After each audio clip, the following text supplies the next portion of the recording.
Transformers. Transformer moment in the skies. That's like my most. That's my most like knowledge of Transformers is the theme song and the. So, I know the names. I know Decepticon, Autobots, uh, uh, Optimus Prime. Who was the bad guy that got turned into Galvatron?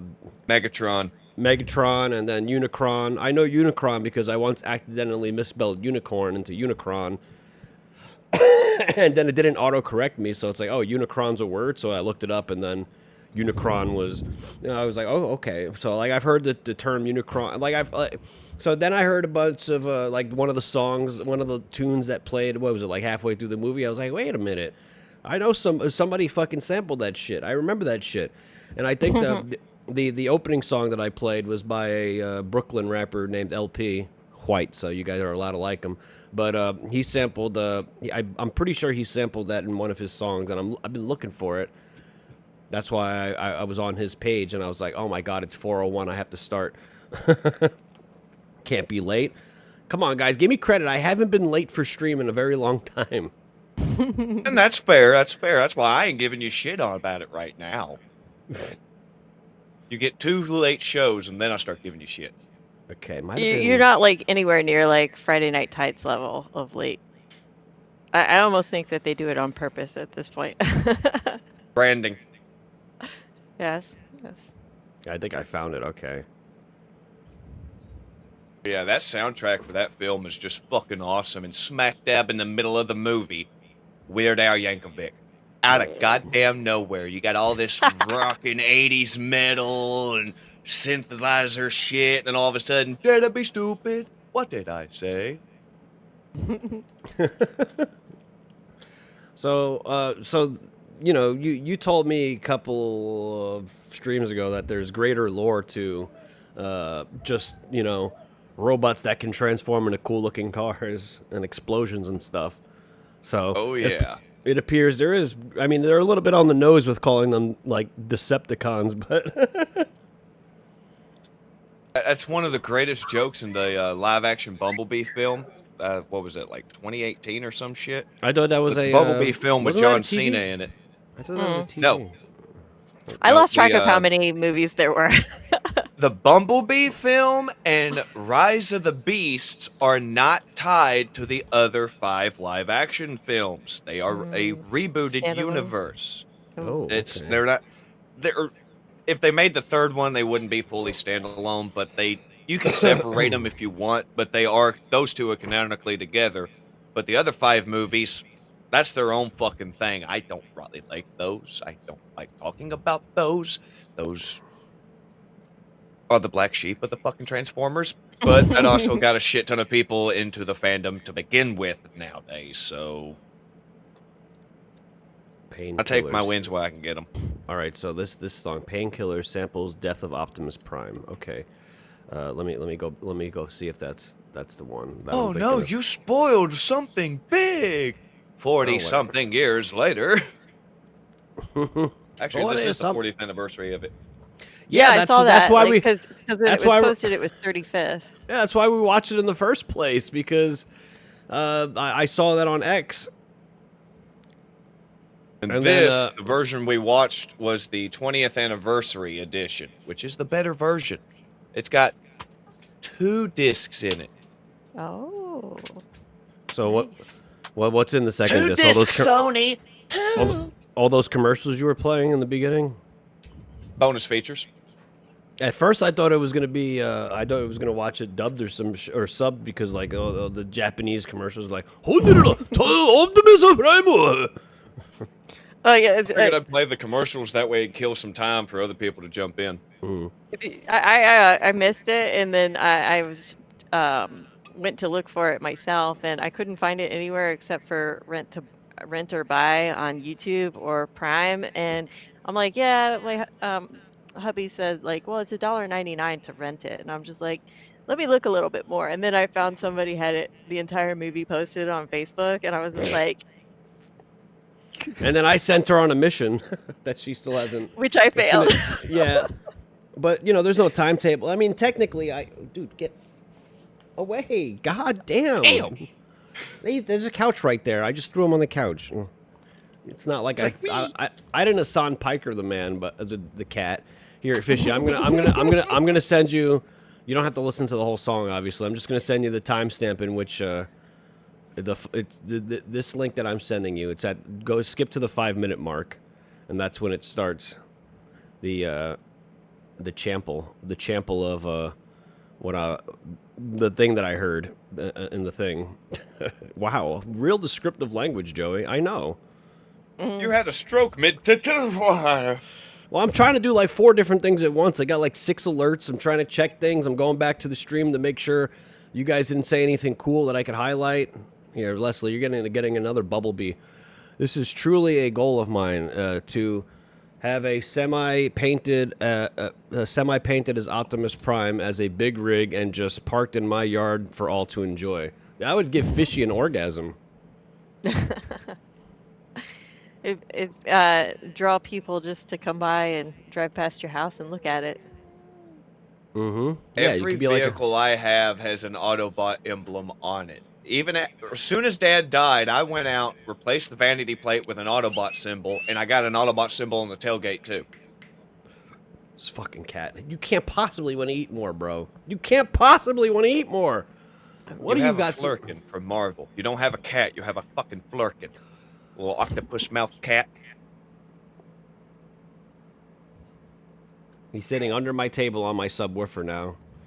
Oh, here he is. What do you want? What do you want, bro? We're trying to. Why do you do this when I have a show? You know what I'm gonna do? I'm putting you in the room. Yeah. Oh yeah, your ear sparked up from that one. He is dealing with his Starscream. That was funny when he got his foot caught in like the. You royal boob. Sorry. And he's like, "Oh, my foot!" Oh, the drama. It was so funny. Who dares interrupt my coronation? Here's our hint. All to be thwarted was by a Little little Nimoy. boy. Get him, Daniel. I was telling Joey, I was just like, this kind of reminds me of Johnny Quest. Yeah, she told me the amalgamation of things that it reminded her of. Well, Yep. Hot Rod was based off of Luke Skywalker. RC was based off of Princess Leia. Springer was based off of Han Solo. Cup was kind of like Obi-Wan Kenobi in a way. And then Galvatron was Darth Vader. The Death Star is Unicron. It's basically a rehashing of Star Wars. Yeah, that's Yeah, another like thing that she was the said. first thing I thought of when I saw Unicron. I was like Death Star, and I told Joey, I was just like, it's like Star Wars, Star Trek, Mad Max, and Johnny Quest all rolled up into one. Mm-hmm. And ironically, they were partway through season 1, almost finished with season 1 when they got everything greenlit for the movie. So RC was made for the movie first, but because the cartoon was like a weekly thing and they were pumping it out much faster than the production of the movie, they had other female characters introduced beforehand, but RC's technically the first one ever, which is why she's so fucking pink and female looking. It's the first one. She's got to look like a girl. Make her pink. Which character was it that was talking on Fast Forward too? Because I was like, That's the Micro Machines man. That's flat out the Micro Machines man. I had John it Moscato on since I was crunching for time. I had it on like a higher speed watching it. That's exactly what he sounded like. And I was just like, what the fuck is this shit? she agreed. The kids were really interested in it though. They kept coming over and like watching my screen, and I was just like, I told hubby, I was just like, I think the kids would like Transformers the movie. Oh yeah. But the first season introduced basically all the cast that died in the film was introduced in season 1. Very few of them get to carry over, like Grimlock and the Dinobots. They get to carry over, and some other background characters. But almost everybody that I grew up with on the original series was fucking killed off. It was a massacre. It was a massacre. I was just like, by the end of it, I was just like, man, it was worse than the 7th Harry Potter book. Yeah, Michael Bell, the front and center of the autographs on this movie cover, you can see some of the writing now. Yeah. But yeah, the first autograph was Prowl, the first Autobot they shoot in the fucking film. And he's as he's signing it, he's like, "Oh, this is the one they killed me in, but they didn't kill me in G.I. Joe." Well, who are you in G.I. Joe? Oh, I was Duke. Last minute, they saved my ass. I could see the whites of their beady little eyes. And they actually, the G.I. Joe animated film was in production several months before the Transformer film. And the Transformers film got done first and released first. The backlash of killing Optimus Prime was so bad that at last minute they redubbed some lines, and instead of Duke passing away from his wounds, oh, he awoke from his coma, he's okay. He awoke from a coma after getting a spear in the heart. Yeah, well, we So watched the the backlash G.I. Joe changed to movie a another lot film. better, a lot more. We actually had it on VHS, so we watched it quite often. I got it on DVD, and I remember the night that Mom brought me home from Barnes & Noble's with that film. I had homework to do. Dad was adamant that I get my homework done. Mom convinced him as soon as that movie's over with. That intro song, as awesome and patriotic as it is, my dad's just sitting there like, when the fuck is this over with? This is going on long enough. That should only be like 30 seconds. Yeah, I'm a proponent of more animated stuff. It's sort of funny when they like canceled Batman the Animated Series and all these other series is because they weren't doing as well. And it's like, boy, I bet you they wish they had quality shit like that to put out for these fucking slop streaming services. But one thing I noticed with the shows, because I've been rewatching Spider-Man and the X-Men series from the mid 90s. One thing I noticed is these shows were made to be TV Y7 so they could, market to kids. And that's fair. That makes sense. But these shows also had very adult themes. And I don't mean like sexual themes. I mean themes that kids can't really fucking wrap their heads around. Mental issues and shit like that. No. Worse than, not even worse than that. So with Spider-Man, like when they're talking about the symbiote, and the symbiote's like, I've been around since the beginning of time, all the knowledge that I have accumulated, and it shows like the fucking universe and like this black hole, and then like kids are probably watching that going, what the fuck is this? Just like, let me see Spider-Man fight. And then the parents are like, God damn, this shit is lit, bro. And it's like they started to realize that they don't actually have to appeal to the parents watching anymore because most parents just put a fucking tablet in front of their kids. So a lot of that good storytelling isn't there because they think all the kids want to see is just the stuff happening. So now we just get stuff happening. Bam, bam. And it's seeped out into our actual live action shows too. You watch these shows, very preliminary stories, and stuff happens. That's all it is. Stuff happens. Why does it happen? Nobody knows, for the most part. But that's what I noticed with the cartoons, especially. Why don't the cartoons in the 2000s and 2010s hit the same? Because they're not writing. They're not writing for adults anymore. They're writing for kids. There's a cartoon series in the early 2000s. Well, there's late 90s, early 2000s called Beast Wars. It's technically a continuation of the old Transformers that we watched this morning. It picks up years, hundreds of years after their war and shit ends. It's got some time travel shenanigans. But about halfway through season 1, they were able to tie it into the old school Transformers, and it's like, okay, cool, we have established lore. Let's run with that and add a couple new things there. And that's when they started focusing on plot. Because it's early CGI. Monkey looks like plastic. The grass is like 3 blades of grass going doing that shit. It's bad CGI, but the storytelling and the voice acting was... Yeah, I mean, I want more. I want more, dude. Like the DC. Okay, so the DC animated films, those are pretty. As far as an example of modern day stuff, that it still doesn't have the magic to me that the '90s stuff has. But that one was like, if I can get content like that, I'd be very happy. But like, the animated stuff is just, it doesn't hit the same. And I like the animated stuff because it's, to me, like, I don't need to see movies as live action movies to enjoy them. You know what I mean? I know some people have this like, I won't watch animation no matter what thing, and I'm like, okay, so you're just gonna limit yourself for arbitrary reasons? Not me. I enjoy watching the animated stuff because they could do more. They could make the characters act more like the comic characters because, when you deal with Hollywood actors, they're like this was the issue with like X-Men in the early 2000s. They're like, I don't want to wear those outfits, and I'm like, why? Why don't you want to wear the outfits? Would you have preferred yellow spandex? Yes. And guess what? Guess what? That motherfucker's gonna be wearing yellow spandex in the next Avengers movie. So what the fuck? And Deadpool gave us the time literally- period though, it was very unpopular. Like it was just like people wanted things to be like sleek looking, Matrix. Yeah, the leather Matrix, jackets, the Matrix, leather yeah. jackets. Yeah, that was the whole thing. Like even in wrestling, Triple H would have the leather jacket or the denim jacket. Like it was all that was sort of like the fashion. It was like anti-establishment, like, oh, we're not going to wear this thing. I'm going to just have a leather jacket and jeans on. And for Wolverine can pull that off. But like, Cyclops running around. I suppose if you wanted to give them like realistic costumes, but like you could have given them the X-Men Evolution costumes, which look slightly more uniform and less ridiculous. But they didn't even do that either. Or like the Captain America costume, like Captain America from the 80s versus like the Captain America First Avenger.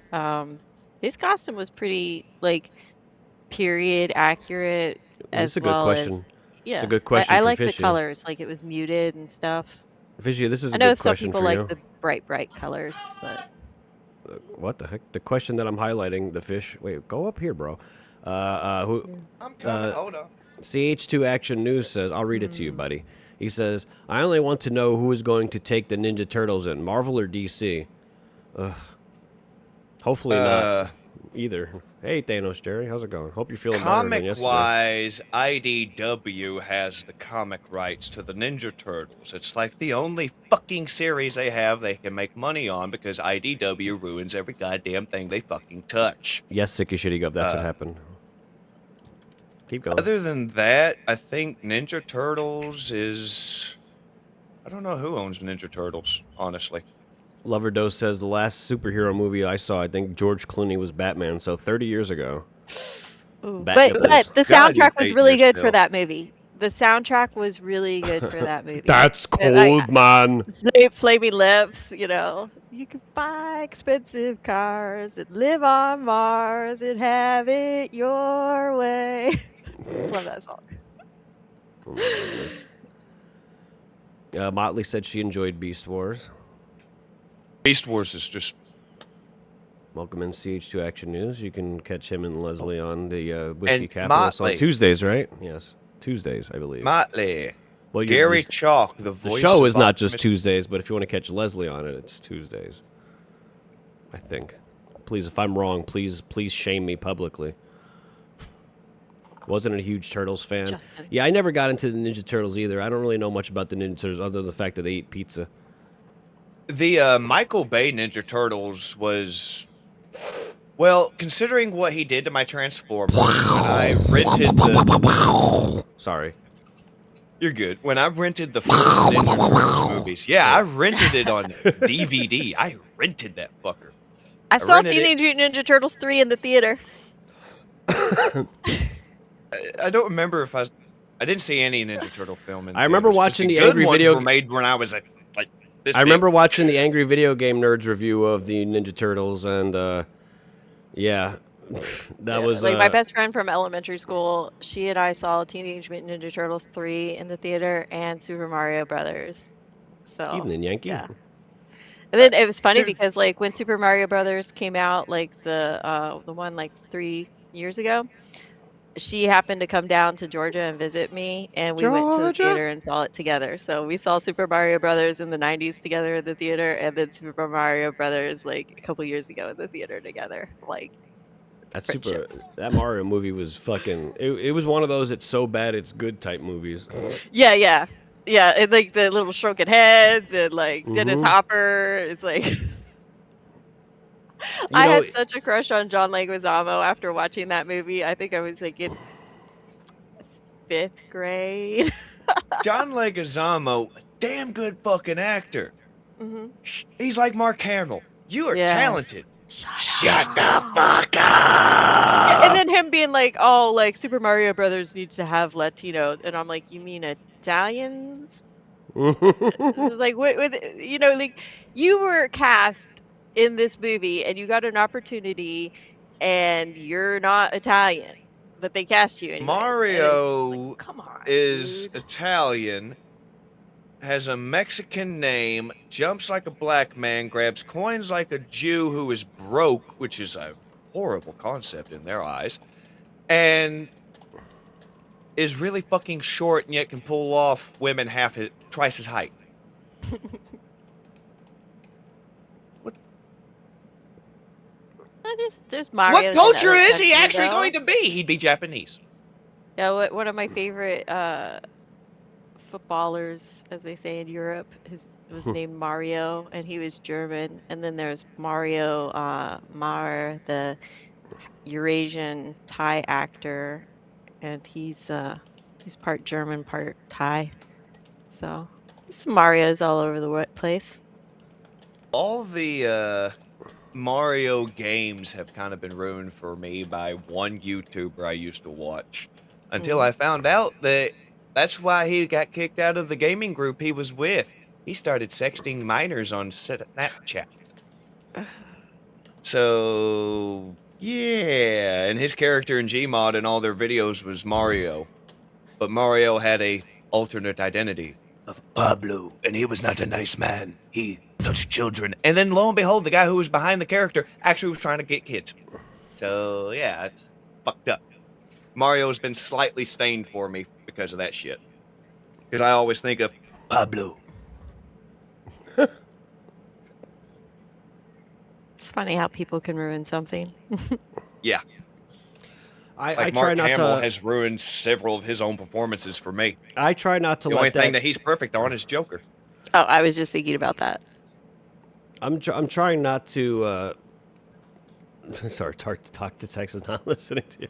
I try not to let people's like personal lives get in my opinions on anything because, like the game that you got to play in Hollywood to continue to get roles in Hollywood. Like you tell this line, and it's like you would think someone like Mark Hamill is big enough to where he doesn't have to do that, but you get so warped into it that it's sort of hard to get your mind out of it. So, like I try to separate the art from the artist, and I know a lot of times the artist will dictate to you about how you should feel about their art, and it drives them crazy when you fucking use their art for whatever you fucking want.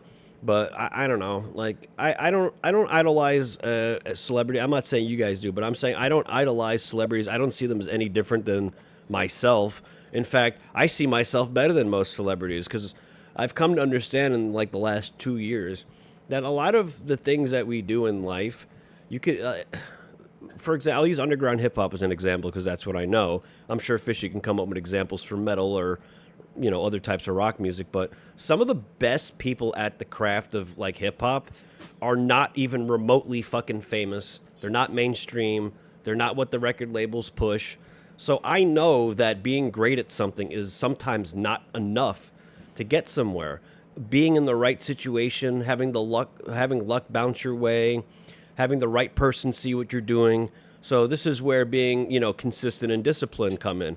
You keep doing what you're doing, being good at what you're doing, and when the moment hits, you get seen. Sometimes rotten people get seen first. Digital Underground. Sometimes rotten people get seen first, right? And they get that opportunity, and you get these feelings like it's unfair that these people who are not nearly as talented as I, they're not nearly as good as people as me, but they got the ball bounced the right way.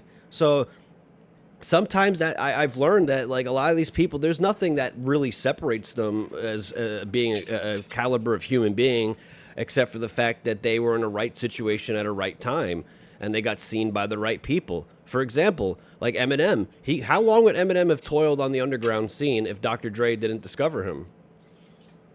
Yeah, we would have never heard of him because he would have just never left Detroit. Because he was. People don't know this. Rebel, do you know what Eminem's first album was called? No, Well, most people would not say at it all. was the Slim Shady LP. His first album No, was called no. Yeah, so his first album was called Infinite. He released an album in 1996.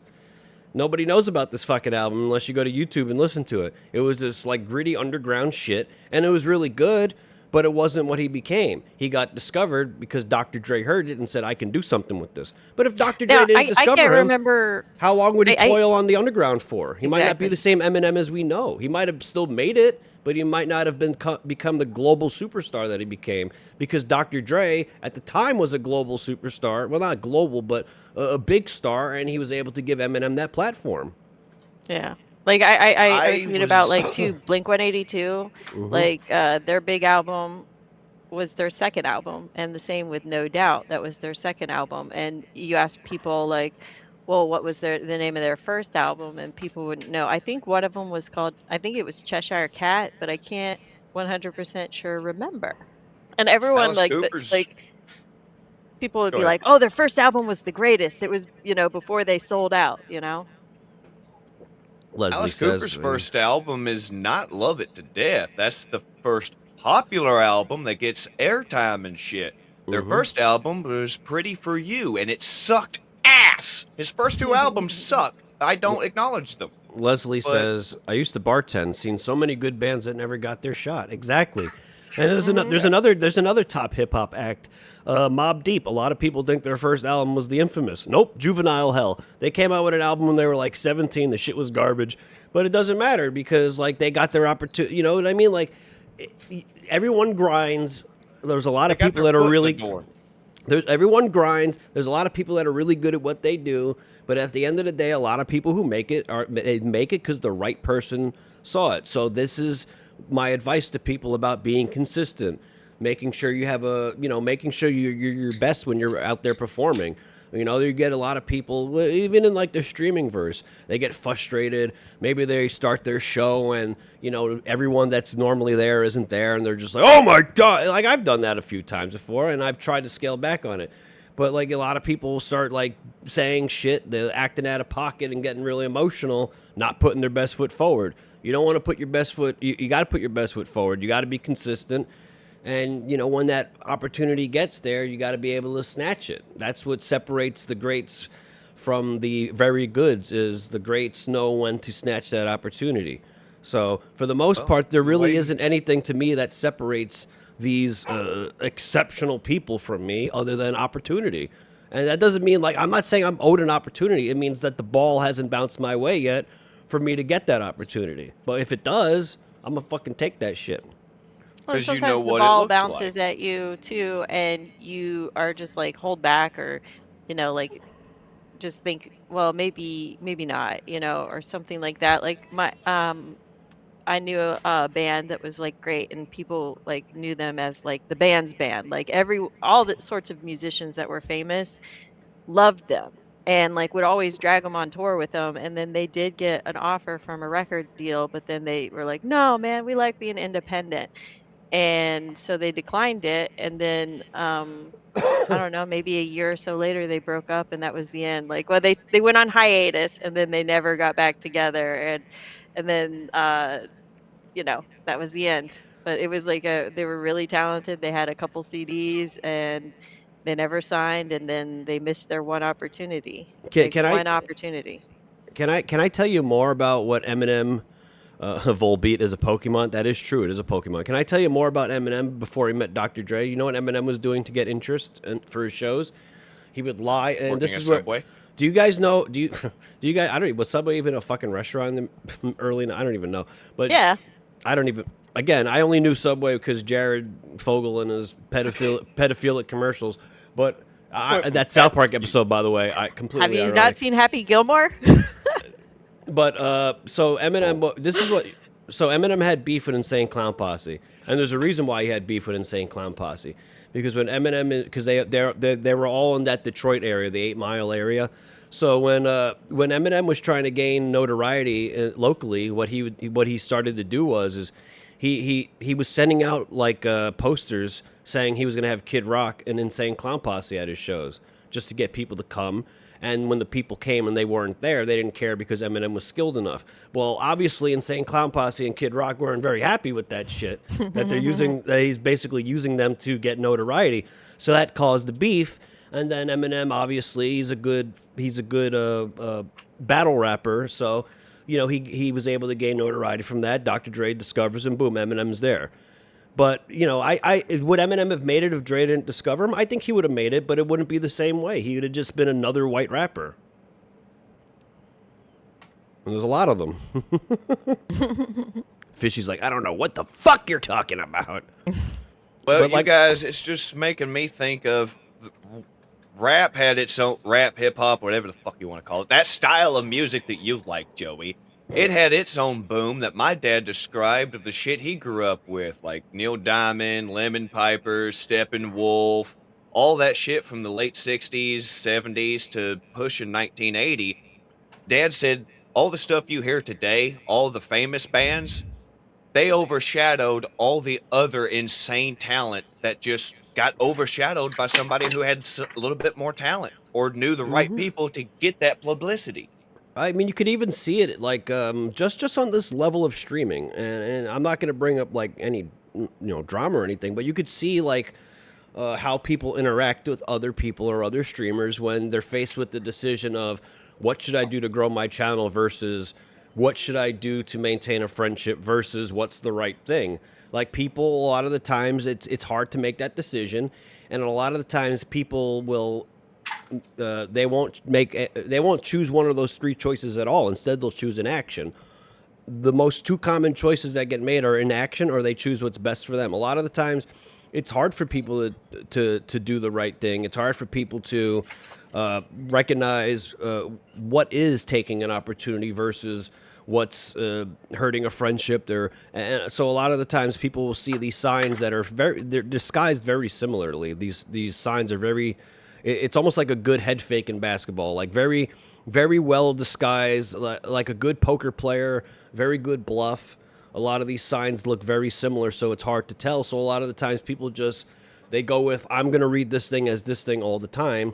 And sometimes they may get opportunities because they choose to basically be cold and only worry about themselves. And sometimes they might miss opportunities because they put themselves in a box. So it's very important to recognize a head fake, for example. You know how I recognize a good head fake in basketball is you need to watch for their feet and their hips. The body's not going to move until the hip moves forward. So if the hip doesn't move forward, it's just a good head fake. So now you got to extrapolate that metaphor into something like streaming or whatever else avenue that you're in. A lot of these patterns that exist in nature are consistent across all forms of life. So you got to be able to figure out what you're seeing, and when you got to figure out the deception. You got to figure out what the deception is and learn to see the signs, because some of the signs are very similar. Some of the signs can be very similar. So you might think you're doing something that's snatching opportunity, but it's actually not. It's a crazy game, bro. When is Joey Cannoli golf polo dropping, bro? I'm uploading golf clips now. Have you seen the golf? I got golf Tiger Woods PGA Tour 2014. I'm uploading that. That's part of my retro rotation now. I got Topspin 4, obviously MLB 2K8. I wonder if my computer would handle a golf game, like Golf It or some shit. Like a new one, like one of the newer golf games. Probably not the newer like golf game game or some shit. I mean, maybe Mario Golf. Oh wait, you can't do that. People don't Wii deserve golf. ears. It's true. People don't deserve ears. I'm so far behind. No, on the Fishy. comments, I saw in the credits Orson Welles in the Transformer movie. That was his last the film before he passed Orson? away. though. Oh, The wow. Orson Welles that did the War of the Worlds Yes. radio broadcast. And Citizen Kane. yeah, Rosebud. Citizen Kane and Rosebud. Jane Eyre. Really? I don't Yes. remember. I He don't played know Mr. her. Rochester along with Timothy Dalton, William Hurt, Toby Stevens, Michael Sick of Shitty Gov. Fassbender. Yeah, I've Okay. seen a lot of versions of Jane Put it in the Eyre. marketing Read channel. the book Sick of like a Shitty couple Gov. times. What Right. is But yeah, no. CH2? Channel 2 Action News, I believe. Yeah, that was Orson Welles' last role before he passed away. They had to edit his vocals some because he was breathing so hard. They had to edit it out. Mm. There was this Transformer. World War II era movie that he did where he played like an American soldier and he was injured so badly that he was listed killed in action and some Austrian doctor or something like did plastic surgery on him and fixed him up and then he came home years later and his wife had remarried and it was kind of a thriller, but it was really good. I can't remember the name of it though. I like the when he was interviewed about the movie, he said, "It's a stupid child's toy movie. I play the bigger toy that smashes the other ones. That's good enough for me." He didn't really give two shits about it. And it's one of his most beloved fucking films. He was a good actor. But yeah, I enjoyed the Transformers animated movie. Looking forward to watching the actual cartoon. Yeah. I enjoyed it more than I thought I would because I kind of remember maybe being bored watching it when I was a kid or thinking, Fishie's about to have a yeah. conniption Sorry, fit. Fishy. I mean, I was like really into Strawberry Shortcake and Lady Lovely Locks Well, and then again, I I did mean, watch G.I. Joe. Transformers comes from the era of entertainment on television that we had big ass robots. We had Gundam, we had Transformers, we had G.I. Joe, we had My Mhm. Little Pony, we had the Care Bears, we had Jim. We had all sorts of fucking Care awesome Bears shit. care. And then they let it fade away because that Mhm. generation that grew up with it grew out of it for a spell. Now that we're kind of getting back into it because we're at that point in our lives where we're weird, we're gonna own it. Fuck it. I like this neat little niche thing. mm. I like collecting toy robots.